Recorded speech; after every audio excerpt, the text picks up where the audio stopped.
Hi, I'm Sean Lucas, Senior Pastor of Independent Presbyterian Church. And on behalf of the staff, the session, and the church leadership here, I just want to welcome you to IPC Memphis.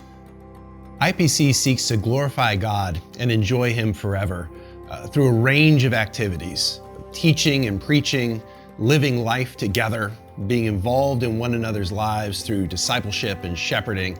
Our expectation is that the gospel of God's grace will transform our character, calling, culture, and community. We focus our preaching and teaching so that the gospel of God's grace is declared clearly so that our characters might be transformed.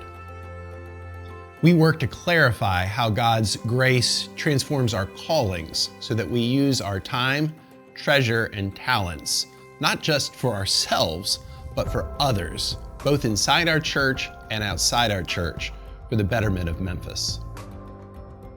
As we live out the gospel together, we live out of a commitment that how we do things is just as important as what we do. This transforming grace shapes our church's character so that Jesus is the true hero, and all that we say and do lives out of that gospel reality. We encourage everyone in the congregation to be involved in multi-generational shepherding.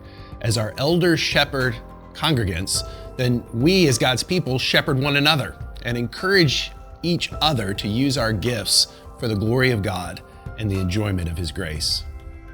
IPC embraces God's redemptive story of grace, not just in our own lives, but even overarching our church's history, so that we move towards the city knowing that God can forgive the worst about us, and so God then can forgive others as well.